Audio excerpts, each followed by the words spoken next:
Welcome to session 10 of the Recruitment Business Accelerator program. This is the final session entitled The Ultimate Recruitment Company.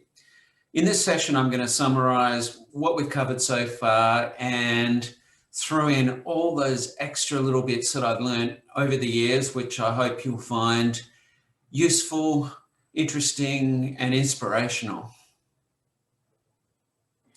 Quick summary of what we've covered so far. We've looked at critical success factors of running a really high-performing recruitment company. We've looked at the importance of business planning, the importance of staff attraction, and then also, most importantly, staff retention and performance management.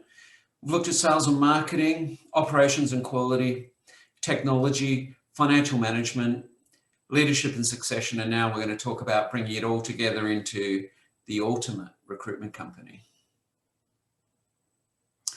Okay, so have a little bit of think about where your business is. We're going to think back a bit. Where are you in that business life cycle? Are you at the maturity stage? Are you at the renewal stage? Are you right at the beginning of your journey? Are you growing? Are you going through a bit of a shakeout? And this program covers all of those, and the actions you take are a little bit different for each of them, but if you've got all the foundations and everything that we've covered in this 10-session program, you're going to be in a very good position to handle any stage of the business life cycle. And then just on the right there, you've got the struggling, striving, surviving, succeeding, and thriving stages of a business. Where are you on that ladder there? How can you be really working towards getting to number 5, which is thriving? And if you implement all the things that we talked about in the Recruitment Business Accelerator program, you're going to have a really good chance of getting to that ultimate goal of thriving. Okay, and we also covered the 5 critical success factors of a high-performing recruitment company. One of the exercises that I'm getting you to do in the worksheet for this final session is rating yourself. Where is your company at in terms of clear planning? What sort of score out of 10 would you give your company? How strong is your leadership? How good is your competitive advantage? How highly rated are you on recruitment excellence? And where are your team at in terms of consultant performance? So you can be rating your company on each of those 5 very critical success factors, and then list actions to improve so that you can be even better and get your score up to 10 out of 10. These are the very key cornerstones or foundations or critical success factors that need the most work if you are to achieve the ultimate goal of building a high-performing and enjoyable recruitment company. Looking back on business planning, you will remember we did some goal setting. You looked at your mission and your vision. Are you now much more clearer about where you're headed? Did you begin with the end in mind? Where do you want to take your business? And then importantly, what are the steps that you require to get there? These are the basic elements of business planning, and I hope you've got a lot more clarity now on what needs to happen to get you to where you want to take your business. Think about your ultimate business. Where is it located? How many staff does it have? What specialty does it concentrate on? What is your USP? And we covered that in marketing. What is your end game, and what steps do you need to take to reach the goal of building your ultimate recruitment business? I keep asking myself, what would I do if I was to do it all over again? I think I would have a single location. I'd have smaller teams, or one team of no more than 10 people. And then if I was to add additional staff, I would break it into additional teams of less than 10 people so that there's clear leadership, it's much more manageable, much better communication, and a lot more enjoyable rather than having a much larger team with high staff turnover and diffused leadership and communication. Specialty, I'd be very focused and specialized. I look at areas where there are high demand for people and not necessarily easy to find candidates in those areas, because that's when companies require the services of recruiters more when it is difficult to find good people. That's where a recruitment agency really comes to the forefront. And I'd have many critical unique selling points. I'd really look at how to differentiate my business from other recruitment companies in terms of quality, in terms of marketing, in terms of process, in terms of people, and in terms of that all-important specialty and access to high-quality candidates to help our clients or the new company or the company's company to grow their teams and secure the very best talent in the marketplace. Now, when we talk about succession, we asked you about business succession and where you want to take the business. Are you looking to eventually sell the business? Are you looking for your team to purchase the business as a management buyout? Are you looking to keep it running so that you can step back, work on the business, perhaps be chairperson of your company and have someone else step up and run the business, and then have the business as a recurring revenue stream rather than selling it? And then also some people have the goal, of course, of listing it and doing an IPO. And that's a much bigger process, of course, quite expensive, but it's another strong goal nevertheless. So regardless, the things that acquirers or people looking to list their company are looking for are some important elements here in terms of the value of the business and getting a strong valuation, whether it's a multiple of revenues or a multiple of earnings before interest and tax. Generally in the recruitment industry, we do a rough valuation method of around 2 to 3 times earnings before interest and tax. It might go up a higher multiple if there's recurring revenue streams in terms of temp and contract. But most importantly, number one here in terms of business value, an acquirer or the value of a business is going to be higher if there's limited reliance on the owner for day-to-day operations. An acquirer looking to purchase a business wants to know that the business will run fine when the owner does eventually exit.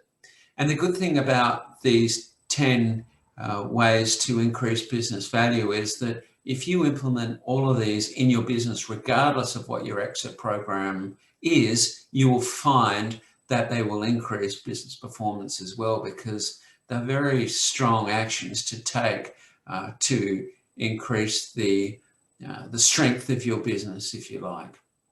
So secondly, you want to have a very diverse client base and revenue streams. We talked about this in sales and marketing.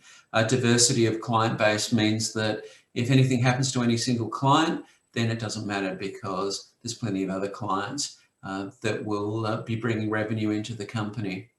Repeat business is really important as well, and that goes down to the strength of relationships with clients so that they are constantly giving your company new business, because repeat business is so much more cost effective to secure than the expense of going out there and bringing in new business. But you do want a steady flow of new clients, and that's what your marketing and your reputation will do, and the quality of your people, it will automatically be bringing in new business. You don't want any reliance on any single consultant, or if you've got multiple teams, you might have one really strong consultant in each team. You want to try and spread the risk of having a team of moderately high performance as opposed to just a few single very high performers and then some very mediocre ones that are taking up resources, management time, and stressing the business. You don't want any form of key person risk, whether it's your consultants, whether it's your admin staff, or whether it's the owner, him or herself. You want to reduce that reliance on any one individual. As we talked about before, you want high profit margins. I constantly am amazed at the very low profit margin of large recruitment companies that report their total revenues, their net revenues, and then I look at the profit at the end of what they've achieved for the year and then see it's a very small 2, 3, 4 or 5%. That's not a sustainable business. If there's a market downturn, the only choice they'll have is to make major cuts in people, and then they have to rebuild the business all over again, which causes high staff turnover, puts our industry in disrepute, and is very stressful for everyone involved. So try and keep that profit margin well above 25%, which is very doable in the recruitment industry. And that's why it's so enjoyable and so rewarding to have a recruitment company, because the profit margins are there if you get many of these things right that we talked about throughout this program. Again, a clear specialization is important.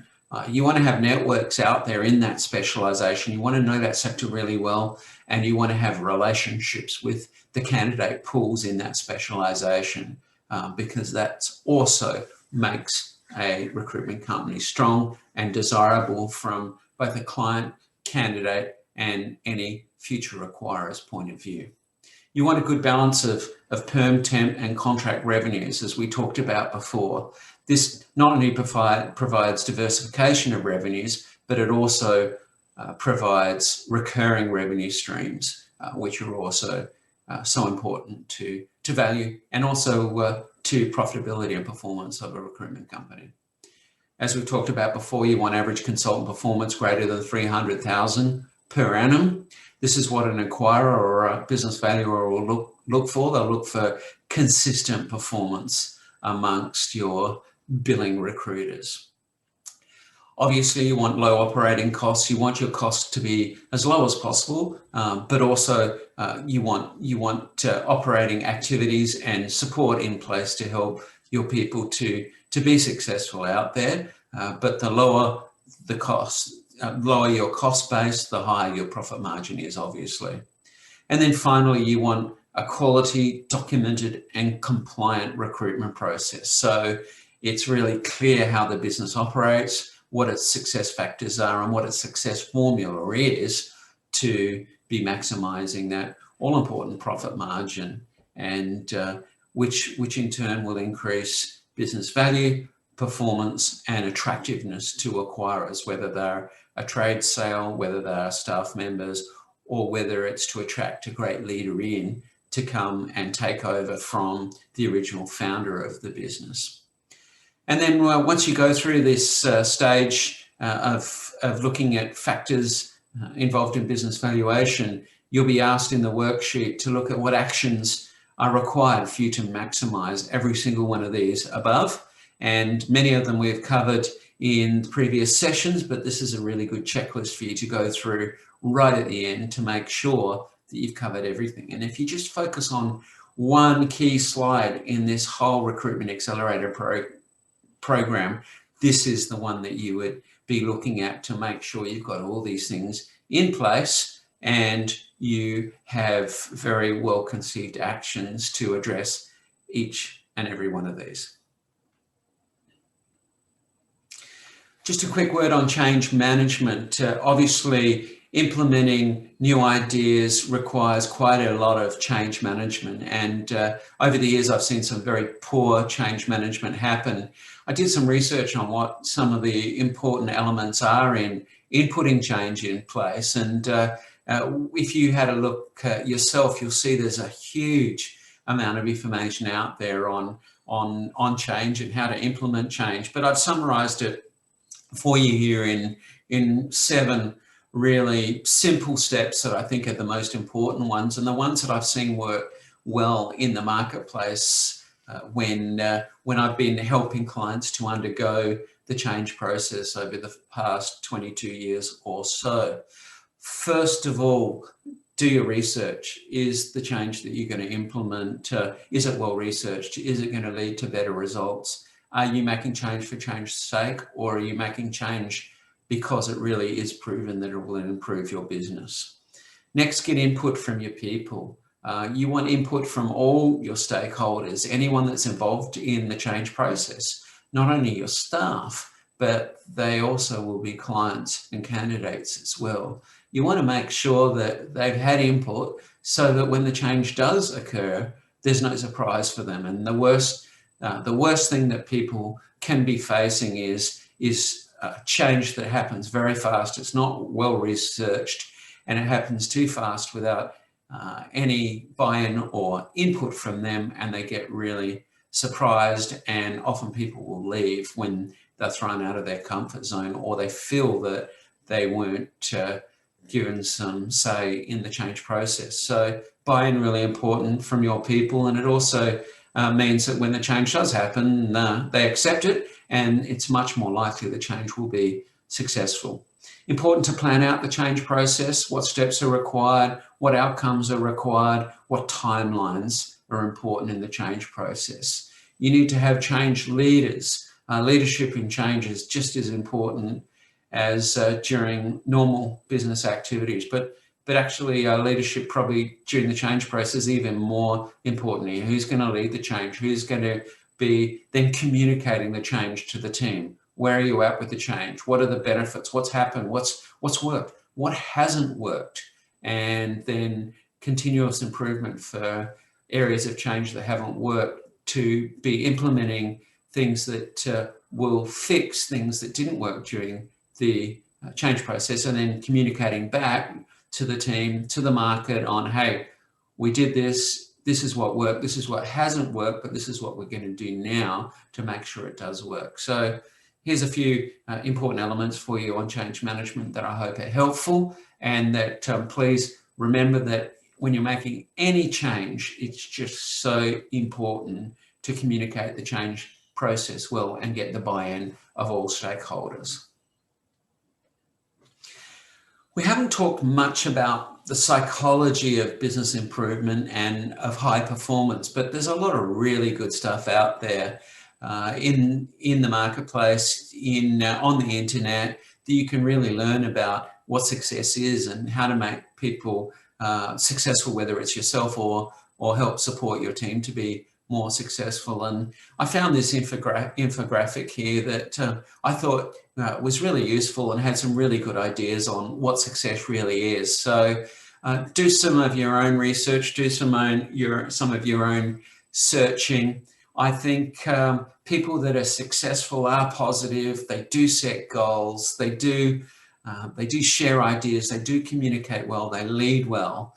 And on the flip side, people that aren't so successful, they're always criticizing. They're always resistant to change. They're always negative. They're angry. They think they know it all. They never seek help and support from others. So success is really about this attitude of being positive, of getting outside support and being open to change yourself and being open to business improvement, which hopefully, because you're already doing this program, you're already most of the way there in terms of openness to change and improvement. But I say to you, please keep getting additional support from people that know the industry, that have been where you're going, so that you can continue to hold yourself accountable, but also so that you have a sounding board for anything that might come up, and to help you consistently move towards that ultimate goal or that ultimate business success that we're striving for here.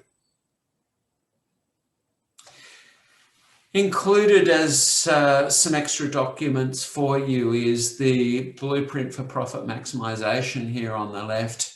This is a document that I put together to try and capture 10 of the most important areas of running and growing a recruitment company. I did this quite a few years ago, and it holds quite true now still. And I've got many clients from the past that have printed this out and have it stuck to their monitor or to their PC or the wall in their office, so they constantly are referring to it. I tried to get all the success elements of building a high performance and a recruitment company that is maximizing profit, and put it all onto one page for you. So I hope you find that useful. There's a few things here that we haven't talked about that you might find interesting as well, and you'll find that in the download section.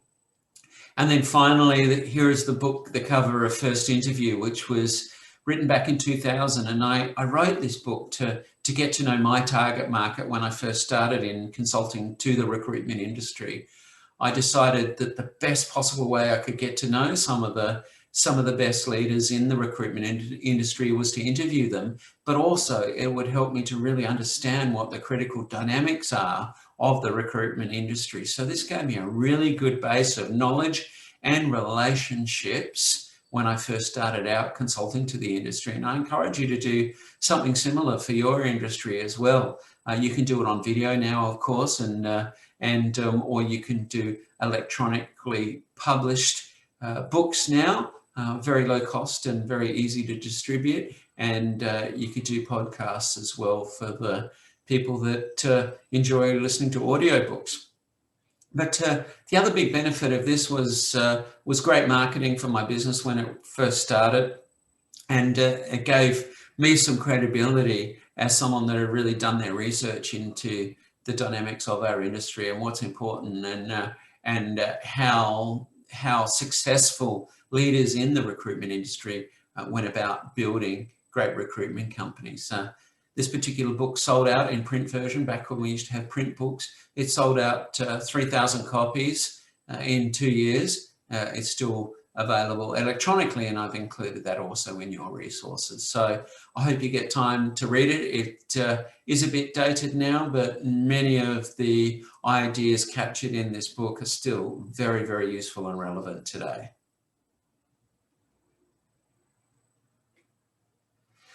Okay, final word for you. This is the end of the program. This is where we look back and think about what can be changed, what can we be doing better. As I've talked to you about before, really important to have someone out there supporting you so that you're not alone and you're not isolated and you're not unaccountable. A problem shared is a problem halved is an adage that we've heard from way back.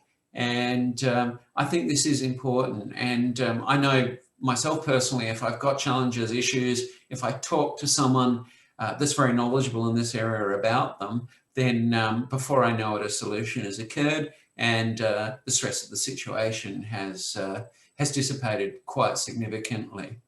I've put two of my other favourite quotes here for you, and this one's about change. If we do the same things the same way, we get the same results. So it's important to always be looking at continuously improving your business. You'll find it much more interesting, and you also find that your business will be able to progress to the next level. And then final note here is we know what to do, but we must do what we know. A lot of this knowledge is out there. There's no doubt about that. A lot of what we've talked about, you might already know, but it's what you do with that knowledge that's most important. You have to do something with it. You have to take action, and you have to do it in a very positive way. And that's how you will continuously improve and grow your recruitment business. So I hope you've enjoyed the journey with me. I've certainly enjoyed putting it together. It's been one of my dreams that I can put everything that I've learned, well, most of the things that I've learned, if I can, in a summarized workshop for the next generation of recruitment owners coming through. I hope you find it inspirational. I really enjoyed capturing as much knowledge as I could as a legacy, if you like, of learning, so that it's going to be permanently there. And I'm sure there's many people that will come after me that will be building on this bank of knowledge, and I encourage you to do the same. Any knowledge that you can share with your clients, with your candidates, with your staff is going to be hugely valuable and inspirational, and you'll find the process very exciting and useful yourself, because you'll be constantly thinking about how you can be better at what you do and how your business can be even more successful. So again, thank you very much for joining me in this program, and I hope you found it very useful. I hope you've completed your actions now. You've collated each session into a single document. Maybe you could summarize your most important steps into one single page and have that very, very visible, so that you can be constantly checking off the items that you implement, so that you can reach the stage of your ultimate high-performing recruitment business. Thank you very much again for joining me.